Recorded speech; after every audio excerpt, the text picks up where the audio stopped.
Welcome to Sipping Success, the ultimate podcast for all things beverage and alcohol. We are here to quench your thirst for insights, analysis, and a splash of entertainment. Get ready to dive into the world of beverages with us. From the latest trends to in-depth discussions with industry leaders, we've got it all covered. Whether you're a connoisseur or a curious sipper, Sipping Success is your go-to guide. Join us as we uncork knowledge, raise a glass to innovation, and help you elevate your brand to new heights.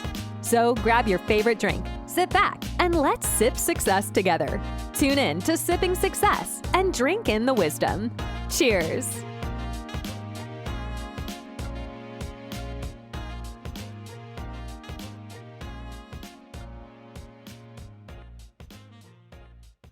This podcast is brought to you by Mushroom Media, the go-to digital media agency for all things marketing. From crafting captivating campaigns to decoding social media sorcery, Mushroom Media is here to empower your brand and help you scale. So whether you're brewing, distilling, or concocting the next big thing, Mushroom Media has a solution for you.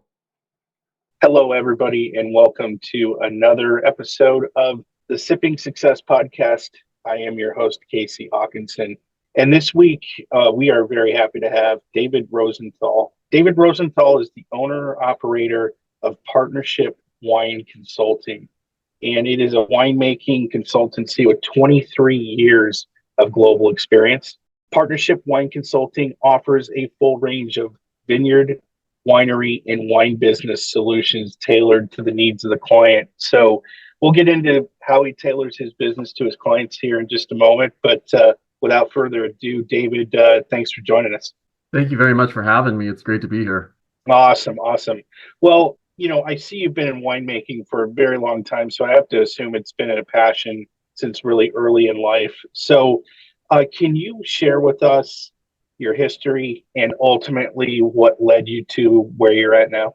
Yeah, it's funny. I had no intention of getting into the wine business and basically zero interest in getting into the wine business when I was growing up or even in college. I grew up in Denver, Colorado, and oddly sort of developed an affinity for marine biology. And so I came out to the West Coast to Tacoma, Washington, and went to a little school called the University of Puget Sound, where I was able to study marine biology, and I was very passionate about that at the time, and that laid the groundwork with a great background in biology and chemistry. And when I graduated college, I knew that the life of a research scientist maybe is not the most glamorous. And so as I was kind of looking around for a job, I had a friend from college that was from the Bay Area, and she ended up landing a job in a tasting room in Napa, and she just sort of suggested one day, said, hey, you should come out here and work the harvest season. It's sort of middle of the summer after we graduated, and you have a science background, and you could probably do some lab work or something like that. And I literally had no idea what she was talking about. I didn't know what the harvest season was. I didn't understand why a winery would have a big fancy laboratory. To be perfectly honest, I wasn't 100% sure that wine actually came from grapes. So did a little bit of research, threw out a couple resumes, and ended up working the season for Robert Mondavi in Oakville doing lab work. And, I had a stellar experience. Robert Mondavi himself was still alive at that point, and actually got to go over to his house and have a glass of wine with Bob and Margaret in their living room with the rest of the team. And I was, even though I didn't know much about the wine business, I knew that was a pretty cool thing. And so when I moved back to Seattle, lo and behold, the only winery I'd ever heard of in Washington State was Chateau Ste. Michelle. And a couple months after I moved back to Seattle, they posted a lab position. And so, I was really fortunate. I worked in the lab at Chateau Ste. Michelle for 5 years and just really learned the business and learned the chemistry of winemaking and got to meet some pretty exceptional people from all over the world. And at that point, I sort of was waking up from my early 20s haze, as most of us had, and started thinking about a career as opposed to just having a job. And I came home I got into a conversation with Juan Munoz Oca, who was still at Ste. Michelle at the time. Now he's running most of the Antinori business in the United States.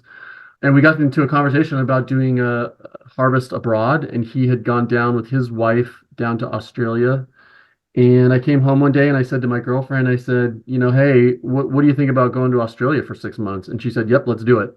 And Hmm. so went and did a winemaking internship down there. We had a phenomenal experience and got to travel. And then on the way back to the United States 6 months later, I ended up working for Domaine Serene, doing another harvest position down in Oregon.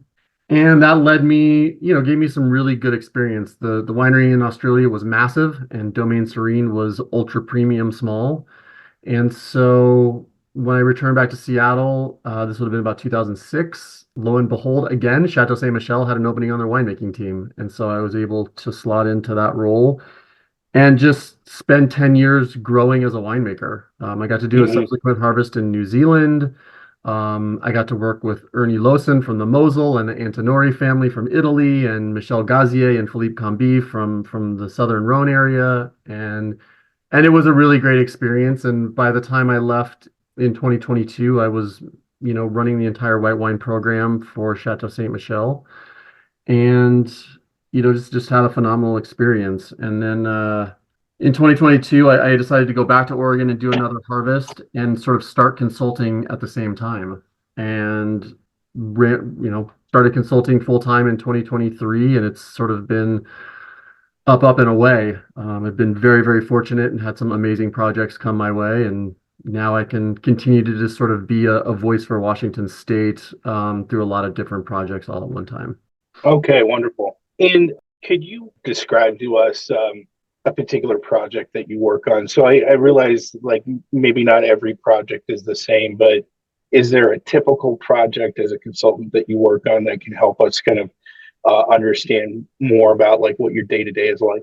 Yeah, I mean, it's kind of the cool part, and it's something I had to get very comfortable with, but that each project is different. But, just a couple examples. Hmm. There's been a couple wineries that I work with where the winemaker has sort of abruptly departed and they needed someone to just sort of fill in. And that has led to some sort of ongoing, consultancies. So, in those instances, I literally was the one in the cellar racking the wine and hand bottling and doing all of that stuff. Hmm. But I've got a larger project. It's a more national sized brand where, we're making it at a custom crush facility, and my role is just to sort of manage on the large scale, right? So still walking vineyards, managing grape growing, managing fermentations, Hmm. doing all the wine blending and getting everything ready for bottling, but really, sort of at an arm's length where the custom crush facility team is doing sort of the down and dirty work. And so those are a couple examples. So it's kind of cool because you get, I've got stuff that's 150 cases all the way to stuff that's, 20,000 cases. Pretty Okay. exciting. Okay. Very interesting. And so within your 23 years of experience, talk to us about like any changes that you've had to adapt to over the years. I think winemaking is all about adapting to change, honestly. Hmm. Because every season is different, every fermentation is different. You're constantly making adjustments. But I think, on a large scale, one of the things that winemakers are always fighting with, at least in my opinion, is sort of this tension between what the marketplace wants, what changing consumer trends happen to be at that moment, and then sort of the slow, methodical process that is winemaking, right? And sort of the traditional nature of how we all want to make wine. And so adapting to changing consumer trends is something, especially when you're at a large wine company like I was with Chateau Ste. Michelle and Ste. Michelle Wine Estates. I mean, that's something we were always looking at. But you have to sort of manage those changes in a very slow and methodical way because it's hard to make big sweeping changes in one vintage or in one season. Hmm. So that's part of it. I mean, obviously, as winemakers and anywhere in the world, we're all also battling sort of environmental changes as well, right? And trying to figure out what that's going to look like moving forward. I think, Hmm. like many people, the hot years are going to be hotter, the cold years are going to be colder, the dry years are going to be drier, and the wet years are going to be wetter. And so it's again about sort of constant adaptation. That's one of the things that I enjoy is that winemaking is never static, and the minute you think you've got the magic formula, Mother Nature usually throws you a curveball and you have to sort of reconsider everything that you've been doing as a winemaker. So Hmm. that's what's neat about it. Uh, Talk to us about a maybe a particular challenge you had where you did get maybe an unexpected curveball from Mother Nature. and what did you do? That's a good question. I'll go back to like 2010, 2011 vintages. So those were sort of back to back the two coldest vintages in Washington state history, and we Wow. haven't Okay. seen anything like that since. And it was one of those where normally in Washington State, we tend to start harvest right around Labor Day, plus or minus here or there, but Okay. generally around Labor Day. And we didn't start picking Sauvignon Blanc until about the third week of September, almost into the fourth week. So it was three Mm, and a half weeks late. And here in Washington, we usually run up against a really hard stop because we get freezes up here, usually around Halloween. And so you mhm. kind of pencil in like you got to be pretty well close to finished by that last week of October, maybe even the third week of October. So when you don't start till the third week of September, it becomes a very short season. And there was plenty of crop out there. Things were ripening very slowly, and it was just one of those things where everyone understood we've all got to put our head down and we've got to go as fast as we can and still make really high quality wine. And I think that the vintage, it shows those cool or those cool season characteristics, but the wines are some of the best that Washington State has made, I think, in its history, because the reds Mm, are turning out to be much more concentrated than people thought. Of course, they have great ageability with the acidity, and the whites are just outstanding, and there hasn't been anything like them since, oh especially the wow. Rieslings and the Sauvignon Blanc. So I think it's, you've got to pivot, you've got to understand what the workload is going to be and what faces you. And, being a winemaker, and this is hard to explain to consumers, but a lot of it is logistics, right? Like, how are we Hmm. going to manage our fermentation space and our tank capacity? And how are we going to move trucks around to get the grapes in and this, that, and the other thing? And you just kind of have to lean on everyone's experience that's involved and know that everyone has good intention. And I think when you do that, any team can sort of adapt to challenges and jump over those hurdles that Mother Nature, throws at you. Yeah. Yeah. Well, very interesting. And so now, maybe more of a business centric kind of question for you. What sort of tactics or tools do you use to help run your day to day that help keep you effective? Yeah, for myself, I think just having a very high level of organization and making sure that I'm always being as proactive as I possibly can.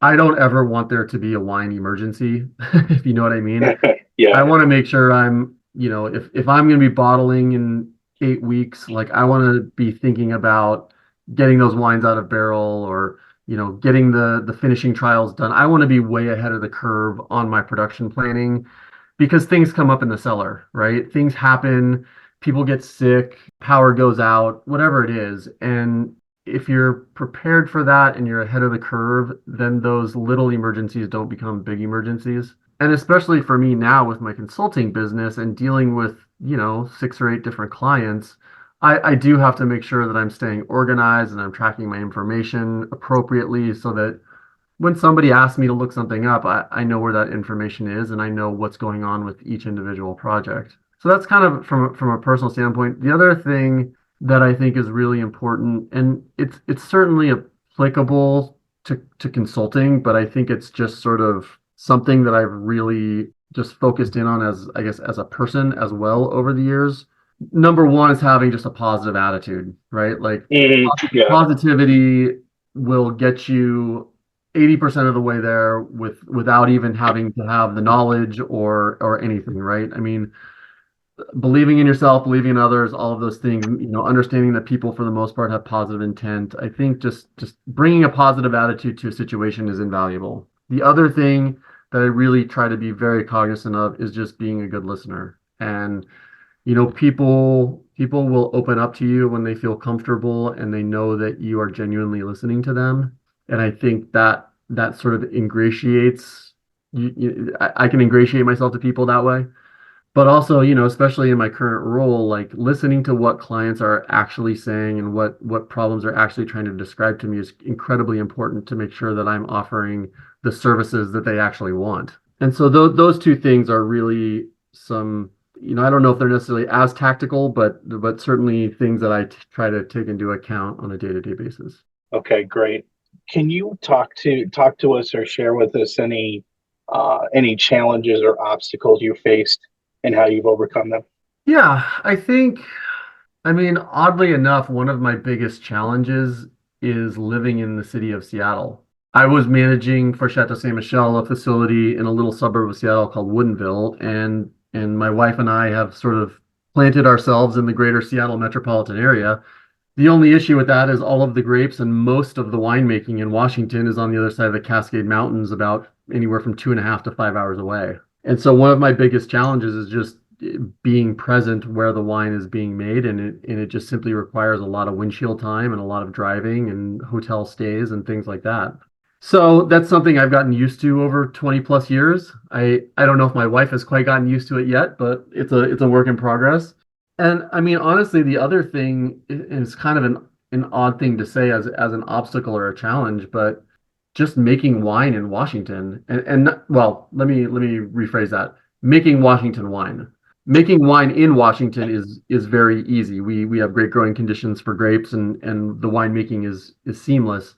Washington wine continues to, you know, play second or third fiddle in the United States to California and Oregon, and getting people to understand all of the amazing wines that Washington can offer has been a little bit of an uphill battle for 50 plus years. And it's something that we're still continuing to work on to this day. And so, in addition to helping my clients, like that's one of my biggest goals with this consultancy is really continuing to just shout from the mountaintops about how amazing Washington wine is. And if you're not drinking it, you should be, right? And so Yeah. I really want to be an advocate for Washington, and I think it will always continue to be a little bit of a challenge for a whole number of reasons, and that would be an entirely different podcast. But the wines are amazing. There are great things happening up here, and it's just something we have to keep talking about and keep challenging people to understand because it's really amazing what's going on up here in the upper left part of the state or the country, excuse me. Okay, great. So for your business, for your consultancy, how do you measure success? Probably at this point, mostly from client feedback. I want to make sure that obviously I'm helping to craft really well-made wines and that's a little bit more subjective, but I want to make sure that I'm providing the services that my clients are looking for, and I think more importantly, providing them in a way that they would like them to be provided. I want, the reason that I named my company Partnership Wine Consulting is because I'm really hoping to develop long-term partnerships with my clients. Doing one-off projects and, single vintage projects is great and fun and interesting, but ideally I want to be, develop long-term relationships with people and be trusted as sort of a good resource within the industry and specifically for my clients. So if I have happy clients, I feel like that is a great measure of success. And then I think secondly, I have a very high standard for what I think are well-made wines. And I think if I can just live up to my own standard, I know that the wines will be well received, and it's something that I always want to make sure that any wine that I'm a part of, I'm happy to grab a bottle of that wine, stand up in a room full of 200 people, and express with a huge smile on my face how proud I am to be a part of making that wine. And so that is Mhm. always a requirement for me. And if I meet my own standard, then I would definitely call it a success. Okay, great, great. And then, so for yourself, how do you stay up to date on latest trends and developments in the industry? I think a lot of it is just kind of, I guess, networking is the term. Uh-huh.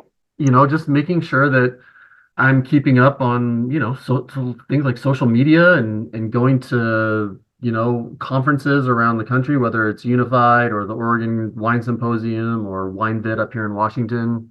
I like to talk with various sales representatives from some of the, yeast suppliers and barrel coopers and equipment suppliers and things like that.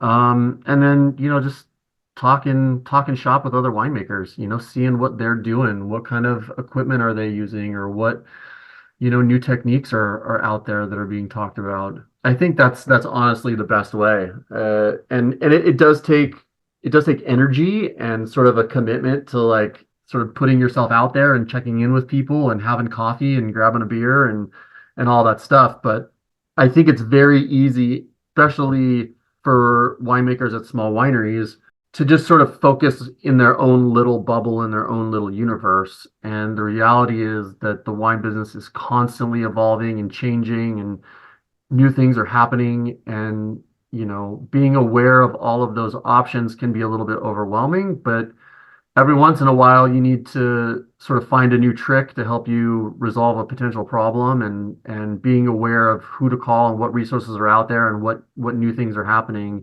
can be invaluable when you need it. So it's pretty important part of what I do. Okay, great.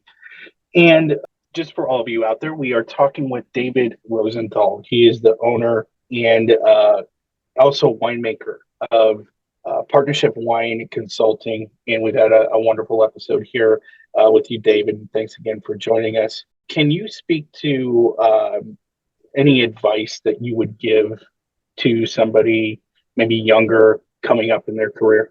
Stay in college as long as you can. No, I'm just being an adult is the worst. No, I'm kidding.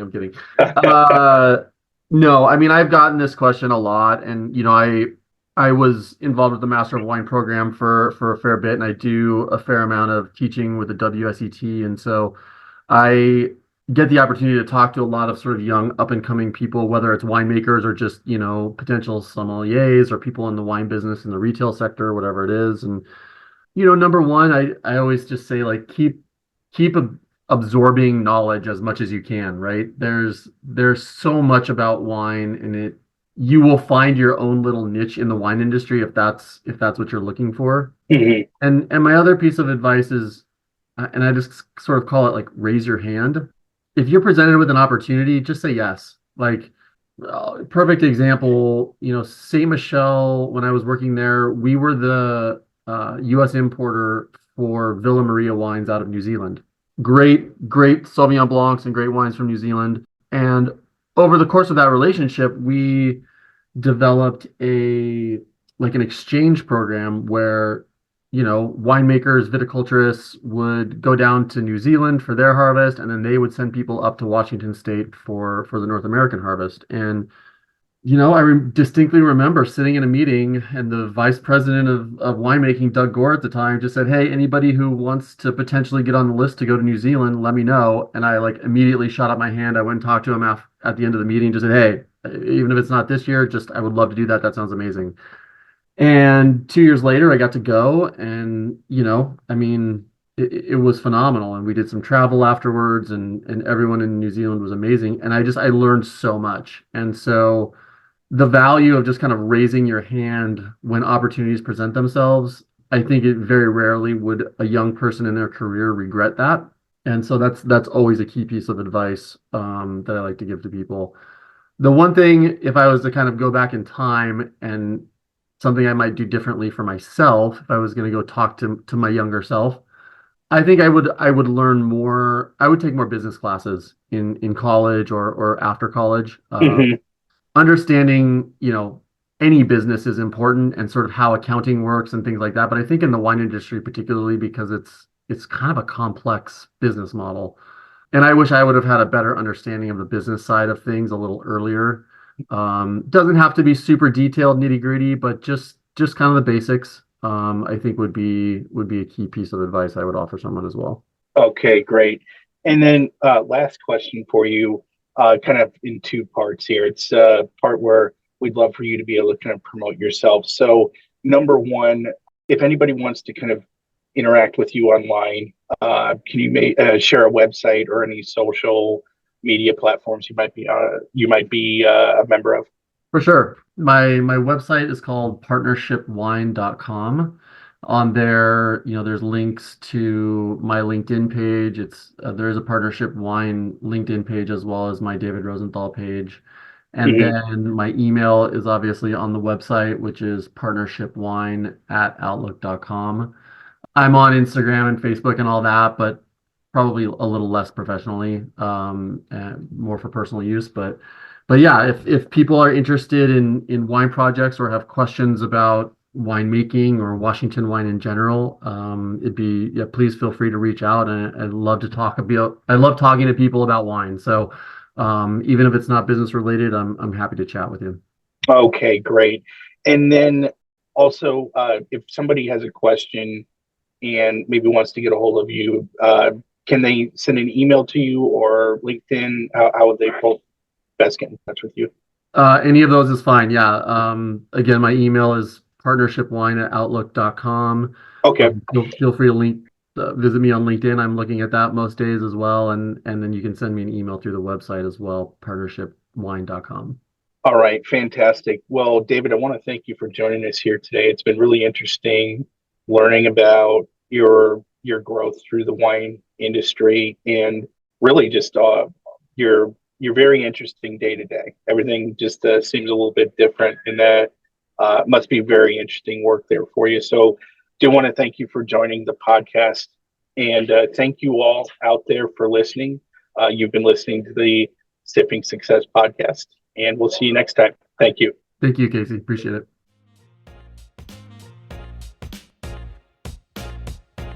And that's a wrap on another insightful episode of Sipping Success, brought to you by Mushroom Media. We hope our discussions have left you thirsting for more knowledge in the world of beverages and alcohol. Stay connected with us on social media for updates. And remember, the journey to success is best enjoyed one sip at a time. Keep exploring trends, connecting with leaders, and scaling your brand. Until our glasses meet again, cheers to your continued success, and may your cups always runneth over with inspiration. We'll catch you in the next episode.